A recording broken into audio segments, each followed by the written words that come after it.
नमस्कार मित्रांनो. आज आपण शुगर म्हणजेच डायबिटीज ज्याला म्हणतो आपण, किंवा साखर म्हणतो, किंवा आपण त्याला मधुमेह असं म्हणतो, तर त्याच्याबद्दल पूर्ण माहिती घेणार आहोत.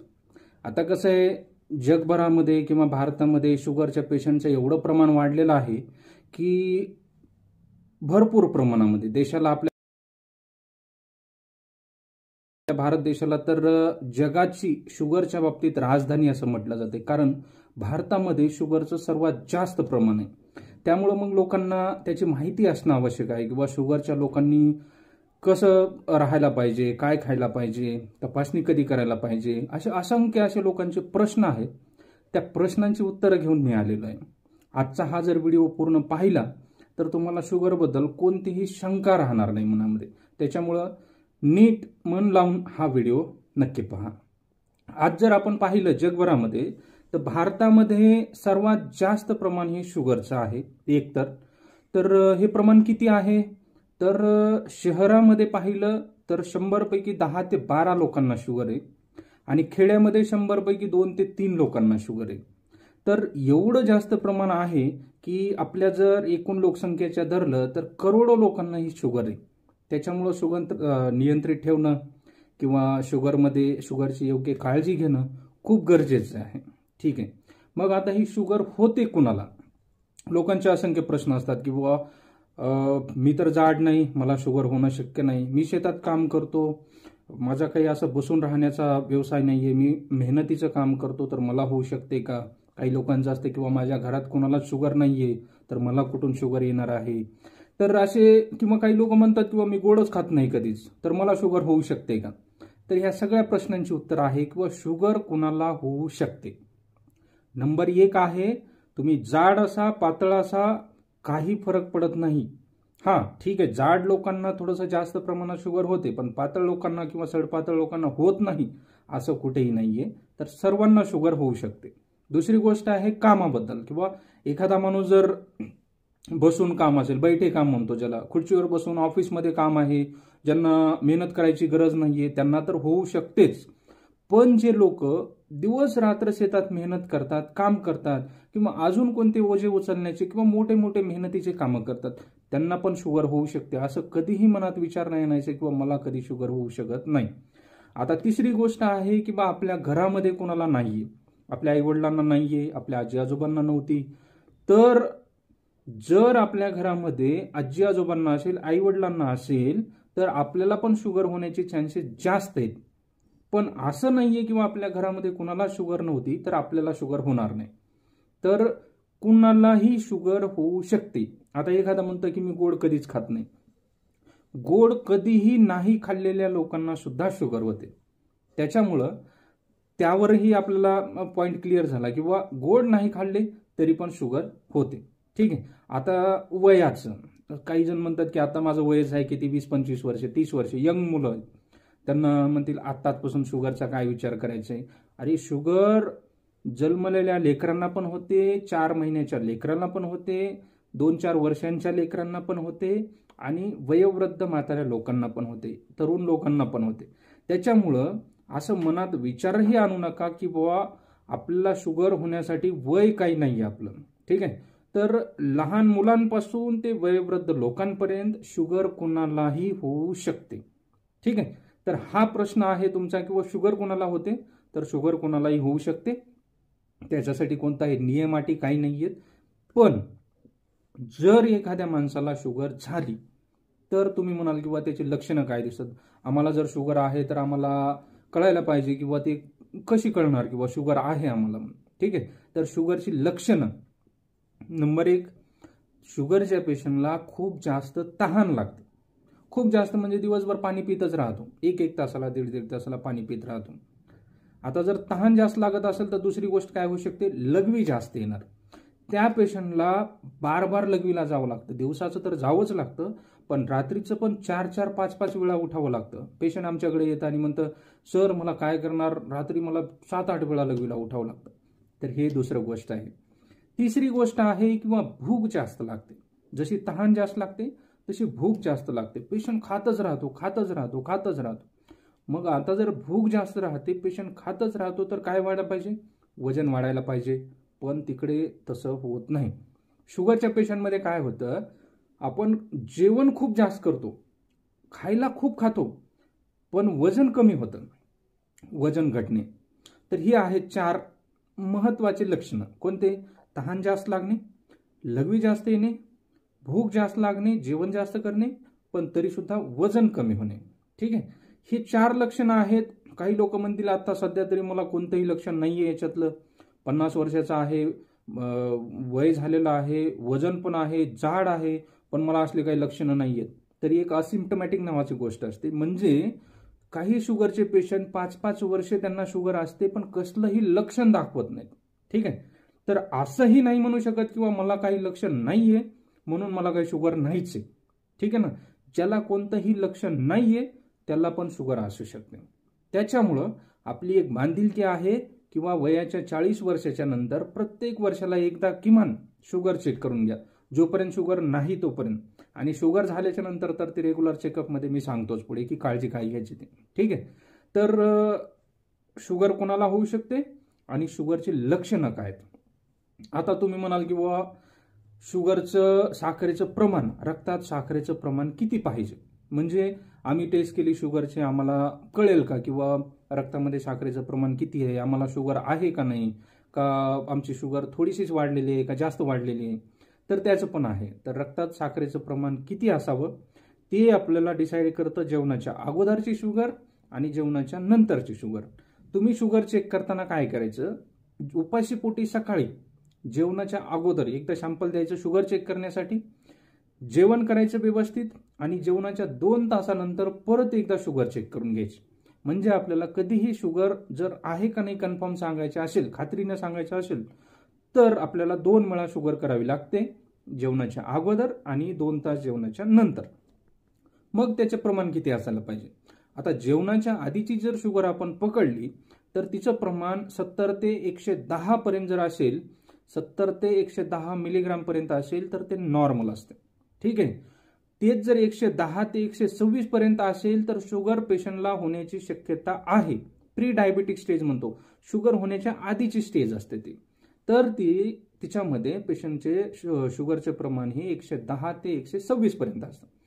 पण जर त्याच पेशंटचं जेवणाच्या अगोदरचं शुगर 126 पेक्षा जास्त असेल, जेवणाच्या अगोदरची शुगर, तर त्याला आत्ता शुगर झालेली आहे, इलाज चालू करायला हरकत नाही.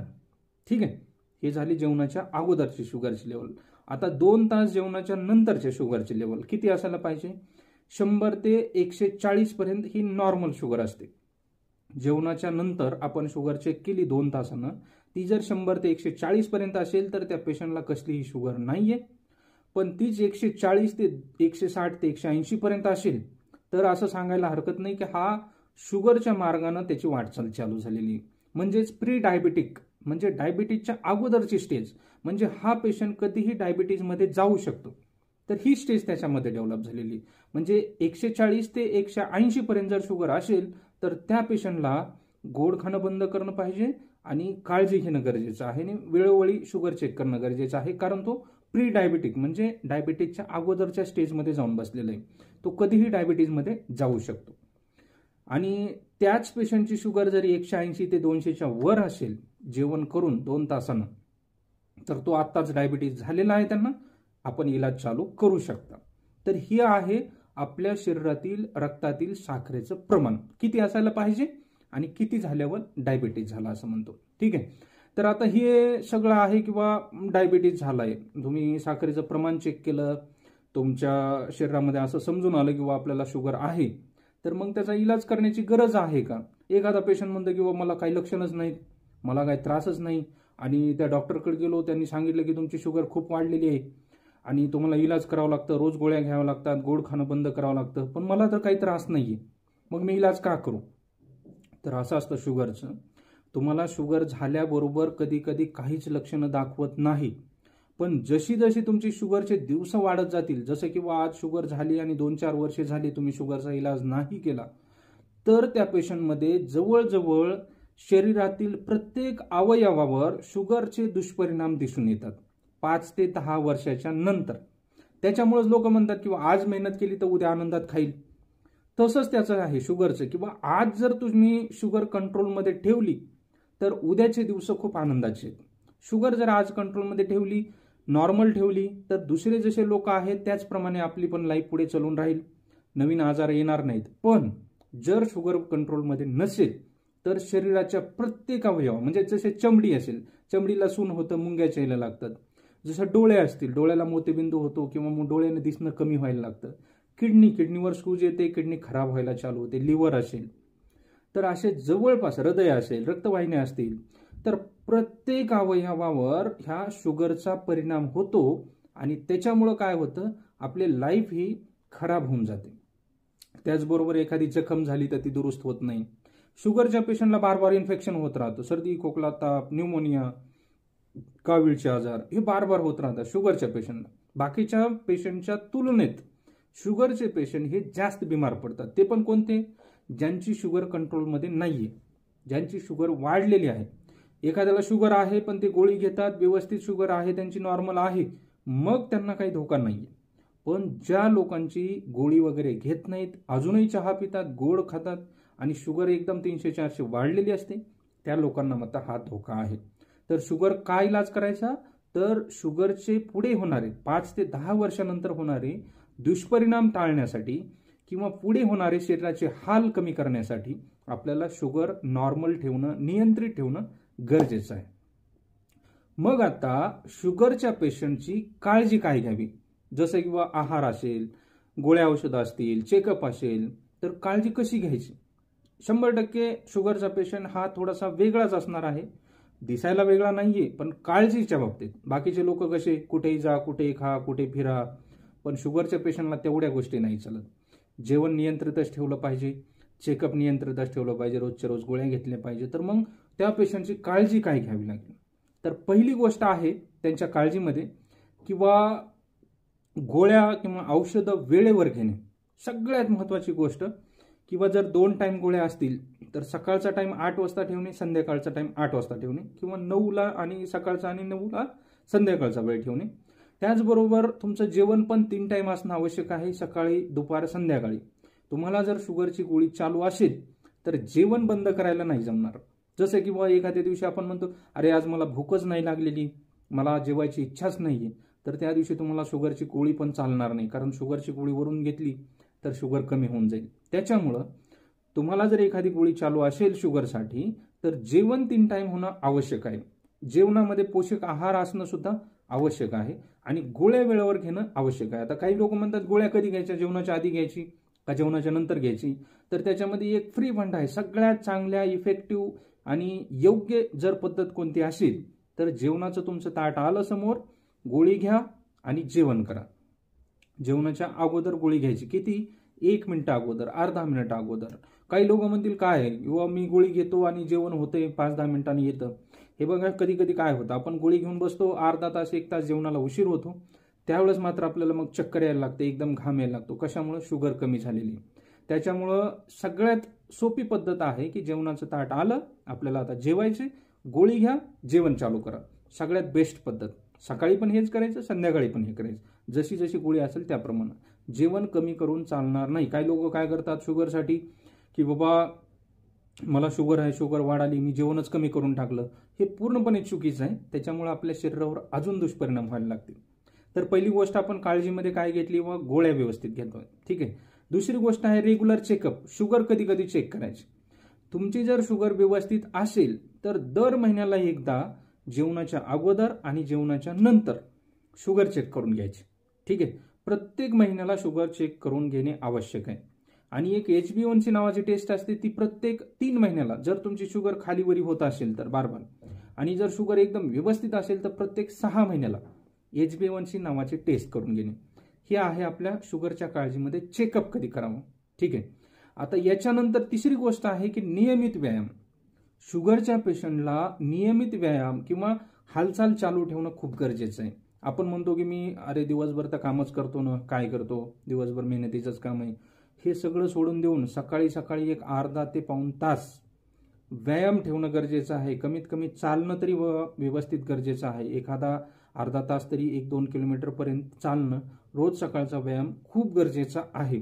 आणि तो नियमित असला पाहिजे. कधीतरी एक दिवस गेलं, 4 दिवस सुट्ट्या मारल्या, काही कामच नाही. तर शुगरच्या पेशंटला हे खूप गरजेचं आहे की रोजच्या रोज अर्धा ते पाऊण तास व्यायाम करणे. तिसरी गोष्ट झाली. आणि चौथी गोष्ट आहे आहार. आहार मी मग सांगितल्याप्रमाणे लोक काय करतात, जेवणामध्ये कमी करतात, किंवा काही लोक काय करतात, जेवणच कमी करून टाकतात. डॉक्टर पण सांगतात तुम्ही हे गोड खाऊ नका, गुळाचा चहा पिऊ नका, त्याच्यामध्ये साखरेचं प्रमाण जास्त आहे ते खाऊ नका, हे फळ खाऊ नका. पण शुगरच्या पेशंटसाठी पोषक आहार असणं खूप आवश्यक आहे, खूप जास्त आवश्यक आहे. कारण शुगर अगोदरच पेशंटचं वजन कमी करायला असती, शरीराची प्रतिकारशक्ती कमी करायला असती, आणि त्यातून आपण का हे खाणं टाळतो, ते खाणं टाळतो. म्हणून काही लोक तर असे सांगतात की सर आम्ही फक्त सकाळी एक भाकर खातो, त्याच्यावर संध्याकाळी भाकर खातो, बाकी काहीच खात नाही. हे पण धोक्याचं आहे. तुम्हाला सांगतो, पोषक आहार, व्यवस्थित नियंत्रित आहार असणं खूप आवश्यक आहे.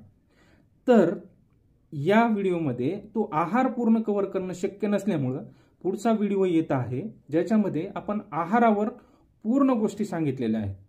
तर त्याच्यामध्ये आपण कोणते फळं खायचे, कोणते नाही खायचे, मटन चिकन चालतं का, नारळ पाणी चालतं का, कुळाचा चहा चालतं का, सगळ्या गोष्टी सांगितलेल्या आहेत एकदम डिटेलमध्ये. तो व्हिडिओ पाहिला तर तुम्हाला कुणालाही शुगरमध्ये काय खावं हे विचारायची गरज नाही पडणार. त्याच्यामुळं या चॅनलला सबस्क्राईब करा. असेच व्हिडिओ येत राहणार आहेत.